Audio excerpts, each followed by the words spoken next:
Alright, looks like we are good to go. Let me go ahead and bring down my mic. Alright, so what this video is about, by the way, welcome everybody. I am doing a tutorial on how to stream with two computers and without a capture card. This is not as difficult as some may seem. I have it actually recording, I'm having it stream out and also record locally on a second computer.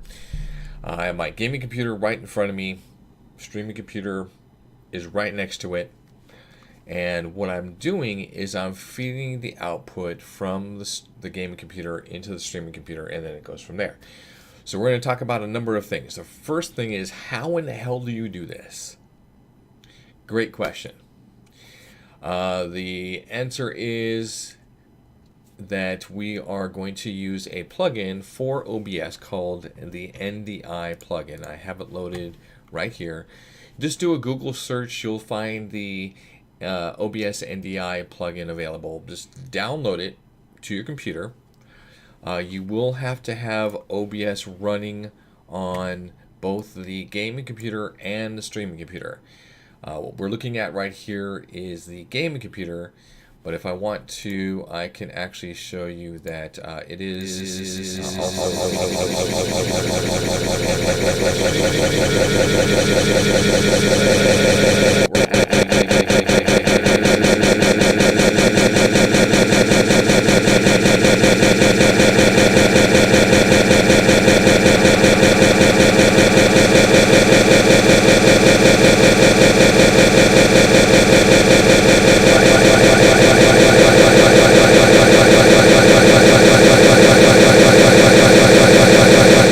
there.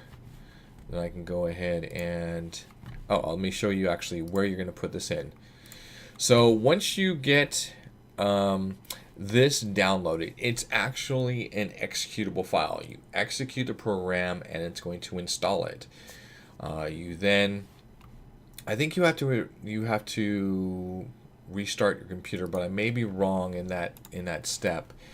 But once you restart OBS on both computers, you're going to be presented with an NDI output settings option. On this one, I have it enabled. I have a check mark enabled to do an NDI output. The output name is called Excalibur because it matches the computer name itself. Now I could rename this and give it something more detailed, like gaming computer or something of that sort, but I can also do it on the opposite end of NDI, in order to do that. I've done the same thing, gone into the stream computer, and in order to feed it back to itself so I can show you what the streaming computer actually looks like display wise, I've also enabled this, but it's called streaming computer or something of that nature. So you're first going to start with this, then set up something that is going to be feeding out to the from the gaming computers to the streaming computer. So you can do a full screen. So let's say I've got over here, I've got my announcements, I can turn them off. I've got my bit jar, I can turn that off. I can turn off my my face cam, and or I can also turn off the display entirely. Now the announcements, I think I have this duplicated, and the reason why is because if I enable this one on the game computer side, when I plug my headphones into the gaming computer, I can hear it. The same thing potentially with the bit jar, I can hear those sounds. So I like to keep the elements that are going to be have some type of audio cue. I like to keep them on the gaming computer, though, what's feeding into the streaming computer. That way, when I'm plugging my headphones in, so no one else can hear me, and so the microphone stays accurate, I can hear it. You could also tell by the display right here that my microphone's actually plugged into my gaming computer. And that's because I don't want to go through and push it all to the streaming computer, because there will be a delay. There is a small enough delay. It's not instantaneous for transferring that data, that visual data from the gaming computer to the streaming computer. So you have to keep that in mind. So once you got some type of display up here, does not matter if the preview is enabled or not. Does not matter. It's still going to show whatever you set to display on here on the streaming computer. So now let's take a look at the actual settings and how I got my quality to be what it is for our stream. And now this is a document that I actually ran across the other day. I was kind of curious. Right now I'm running 720p 30 frames per second, and that's what I've been running for a while. But when I built this new computer, this streaming computer, I wanted to see if I could improve the quality but not have to, risk so much bandwidth. And I also was working with a smaller amount of bandwidth. So if people are working with, let's say your internet is only capable of putting out maybe 2 megs for their bandwidth, what you want to do is you want to set your internet as high as you possibly can, and then base your resolution based on this kind of a chart. Now, I was actually really pushing the envelope if with a setting. If you have an internet that's just not, let's say your maximum output is 2 megabits per second, but it's not the best quality as far as like the line itself, and you may want to drop it down to like 1500 kilobits per second. What that ultimately ends up meaning is that your streaming computer's processor and OBS has to be set so it takes a little bit, it takes a lot more CPU to process the video. It's going to, do a lot of that processing within OBS itself. It is possible to get a decent looking stream at 1500 kilobits per second at 720p. I did an update to my internet and I have basically 25 megs upload potential.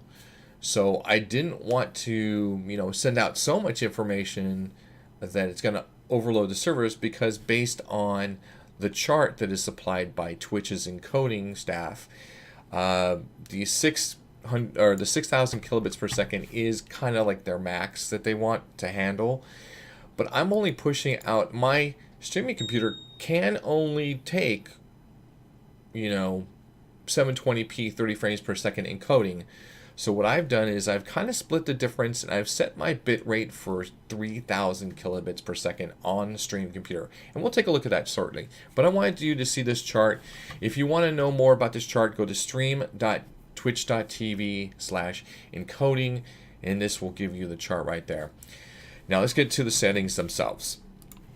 So here, I'm running a resolution on my gaming computer and also on my streaming computer of 1920 by 1080. Is that right? I have to check this all the time. 1920 by 1080. Yes, that is correct.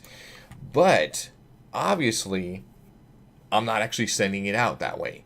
If I did, it would require a lot more power from my streaming computer, which I don't have right now, but I will be upgrading pretty soon, so I will have that power and I can be able to do that. So what I want to do is I want to send it out at 720p at 30 frames per second. I do play some fast-paced games, but I don't think that 60 frames per second is really that much of a hurdle or that much of a benefit to run. So I'm going to run 30 frames per second. And in order to do that, you need to set your video to actually downgrade or scale down your actual resolution. So I've got, originating 1920 by 1080. I'm downgrading to 1280 by 720. Now, I know that this gaming computer is fully capable of doing this video output at whatever I want and also play the games at the same time. but that's not the idea. What you want to do is you want to get it as sharp as you can from the gaming computer before it gets to the streaming computer, and then you can work from there. So I've got it set to the sharpest scaling, 32 bits, 32 samples, 30 frames per second. I've also pretty much left my audio sample rate exactly how it starts off to being, so you don't have to mess with that. Now with the output, what I've done is I'm not sure whether this is actually important, because we're not technically sending out data. It's being kind of culminated into the NDI plugin and then sending it out. So rather than me kind of messing with this, what I've done here is I've set it for advanced. I've set the streaming to standard CBR. I've given it a little bit more bit rate than I would on the streaming computer, and I've set it for placebo, which basically means that it's a 1-to-1. So as much CPU as it could possibly use, I'm giving it all the CPU that it wants, and it doesn't really lag down my computer. Down here I've got a little monitor that kind of shows me how much CPU it's actually taking. So I guess this screen actually is kind of void. Eventually what I'll do is I'll set it for basic, and we'll see if any of the quality decreases, but not right now. All right, so that's the gaming computer. Now let's take a look at the settings on the streaming computer, and I'll have to do this.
There you go.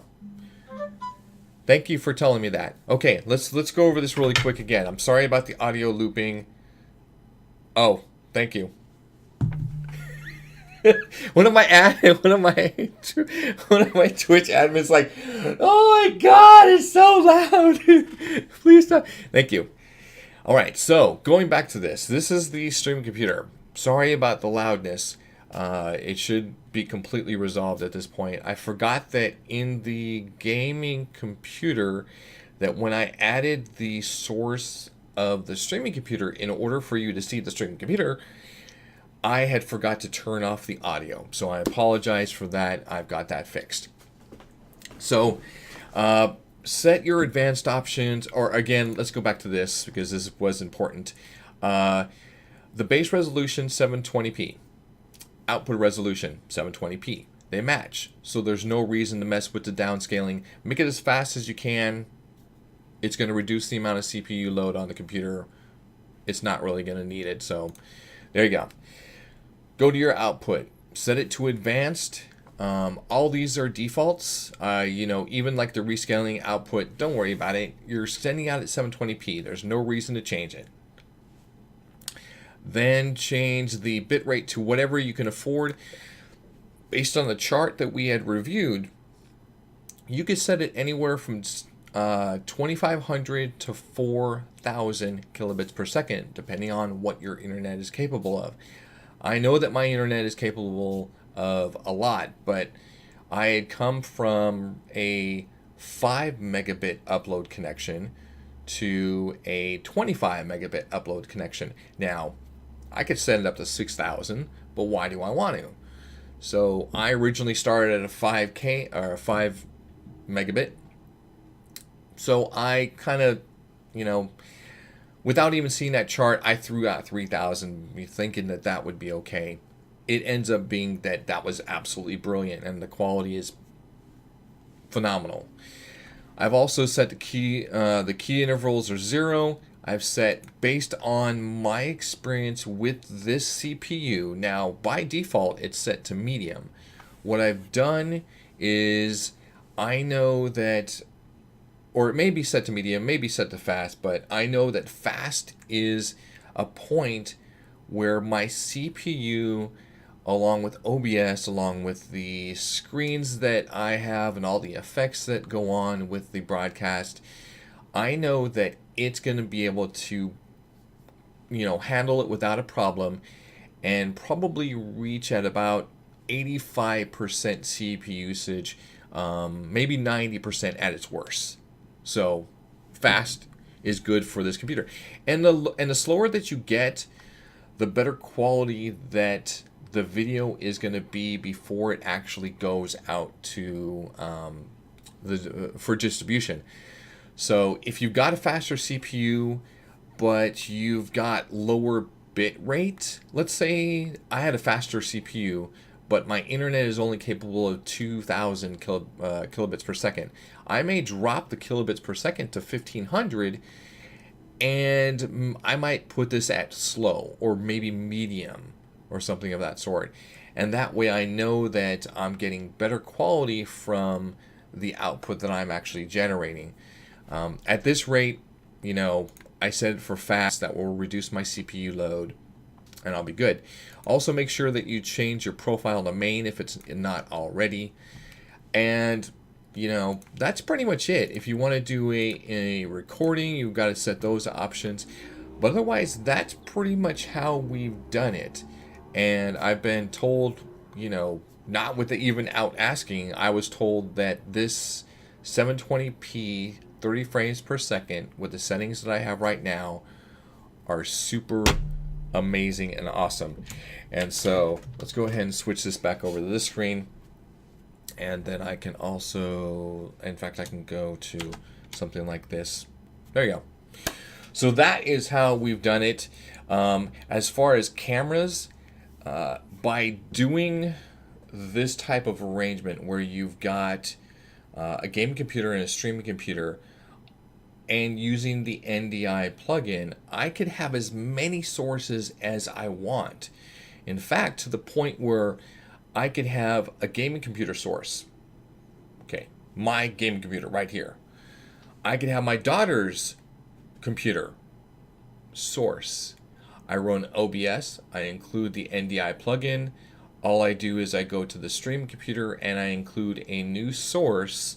In fact, we can do this right here.